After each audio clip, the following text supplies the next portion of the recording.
What's going on, everyone, and welcome back our YouTube fishing family to AF&S Outdoors.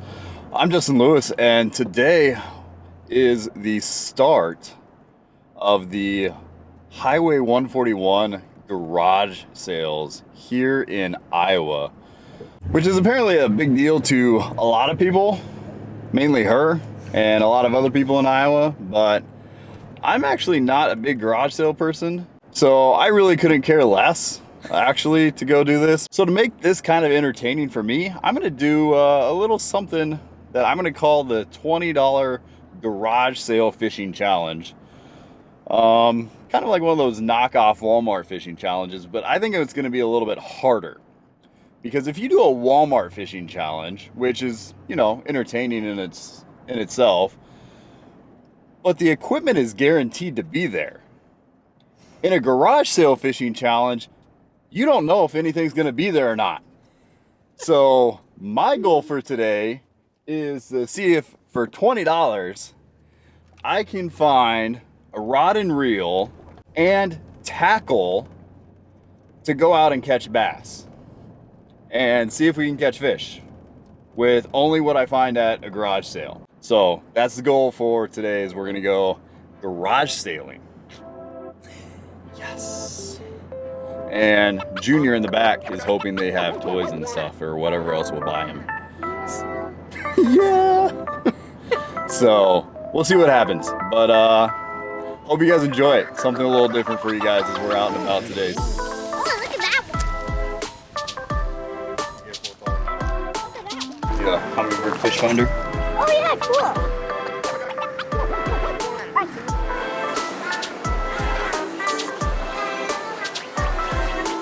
And look, there's a tackle box. Open it up, see if there's anything inside. How do you open it up? Open one side first.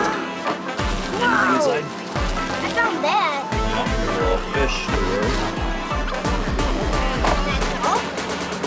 That's all. That's all.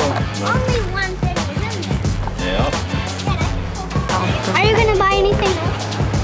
Oh, there's an option. What is that? Long Cast X. Old Daiwa. I think we can do a little better than that. We're gonna keep looking. Look at that guy.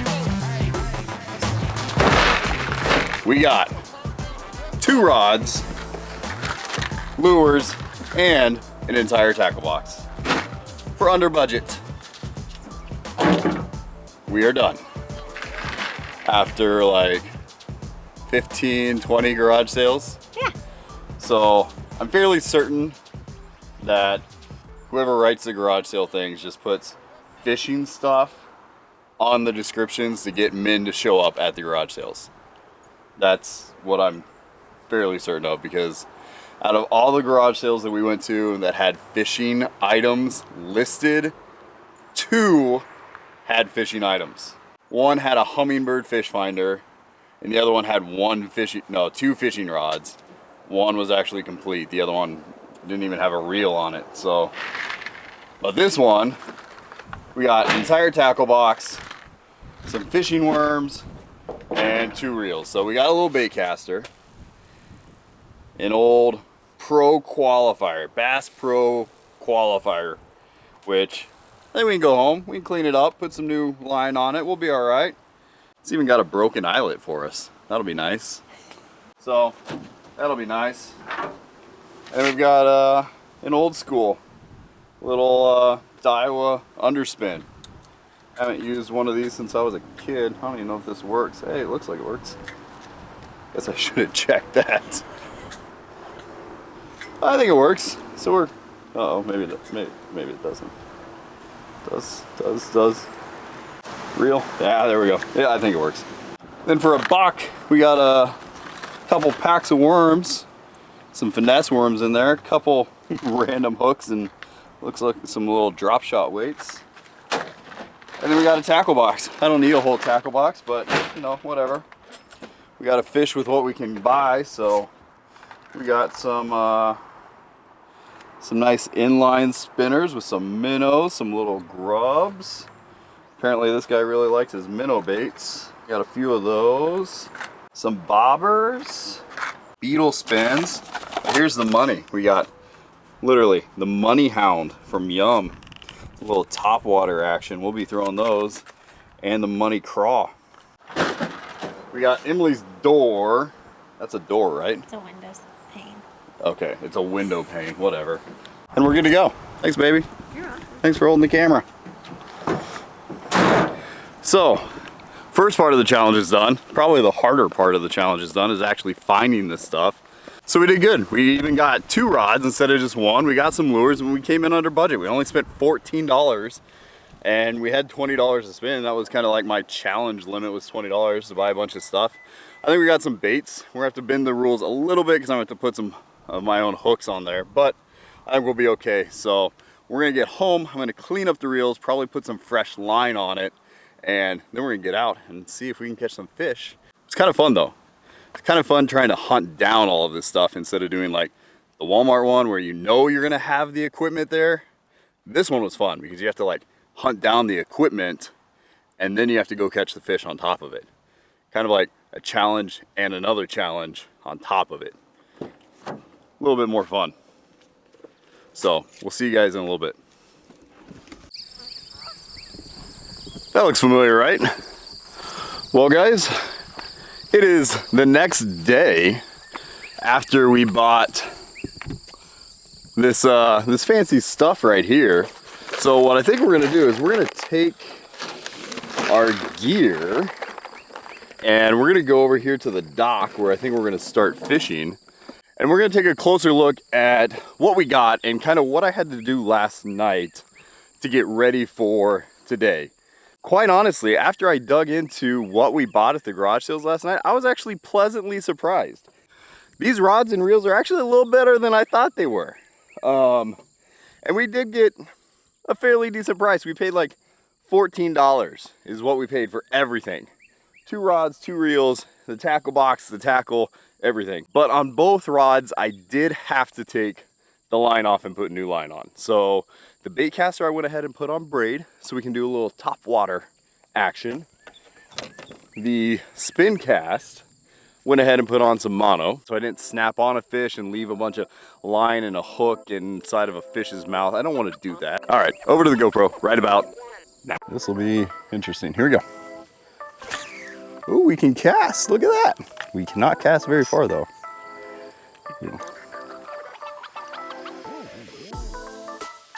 Oh, this is weird.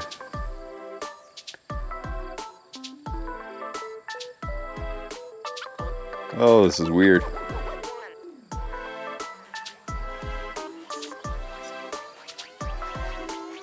Oh, there's a ton of fish over here though.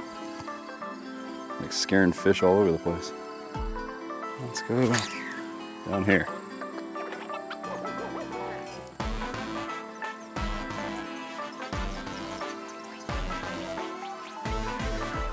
See some algae there. Got a fish. No? Yes. Yes. Kind of weird. But I think we got one. Oh, we definitely got one. Oh, we definitely got one. Oh, we definitely got one. Okay, so.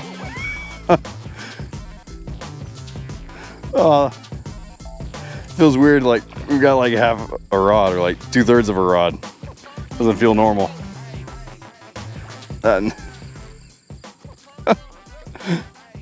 It feels so weird on this style of rod too. Decent little fish. Come here, buddy. Oh yeah, you're decent. You're decent.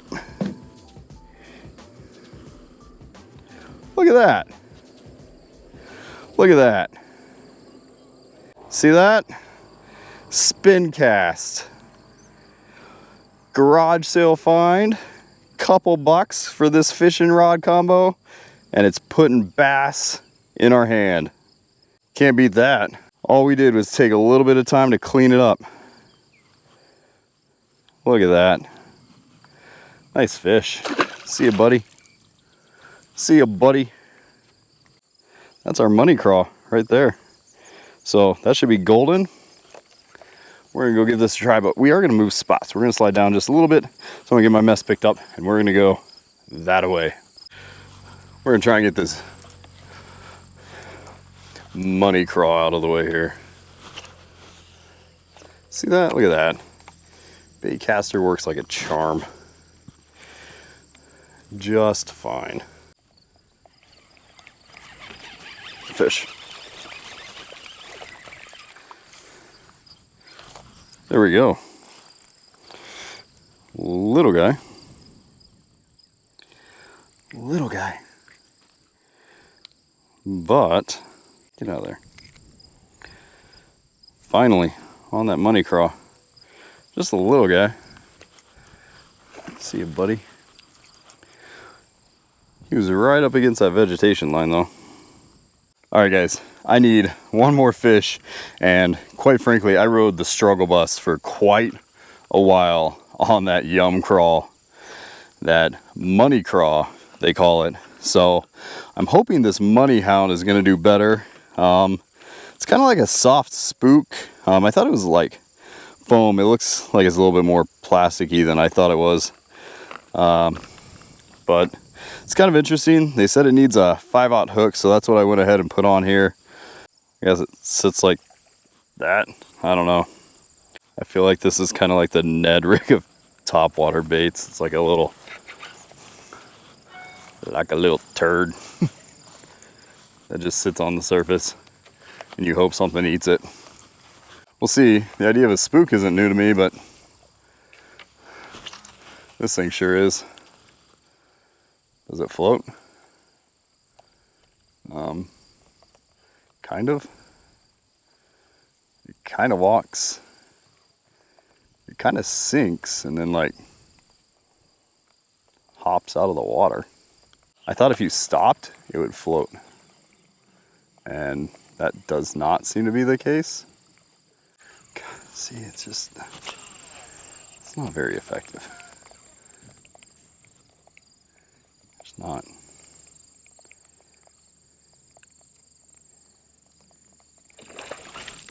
Got him. Good God, that's a bigger fish than I thought it was. All right. All right. Calm down. Not gonna lie, kind of surprised I was able to flip you up here. Surprised this rod didn't shatter in half. Bass on the garage sale rod and reel. On the garage sale tackle. That's a nice one though. You'll go 2.5 probably. See you, buddy. Well, guys, I don't know about you, but I hope you enjoyed it because I had a great time making this video. It was definitely something different. And I think it just goes to show that this industry has gotten very expensive, but it doesn't always have to be. And it was one of those things like I had to do a little bit of restoration work to get them to work right the way I wanted to. I kind of enjoy that. It's a little bit of learning. But for $14, I got 2 rod and reels, which the reels are in good-ish shape. Both rods have issues. And with that, we got a tackle box that already had some gear in it. And, you know, it wasn't the best gear, but it already had some gear. So it's kind of a nice reminder that it doesn't always have to be that way, and it definitely wasn't always that way. So this was a fun challenge for me. Hunting down the equipment, hunting down the tackle, and then obviously hunting down the fish. So I hope you guys enjoyed it. If you did, make sure you hit that like button. If you guys are new here, hit that subscribe button. We got new videos out for you guys every single week. And as always, we appreciate the support. Drop us a comment if you want to. We appreciate hearing from you guys. And until next week, we'll see you guys right here on AFNS Outdoors.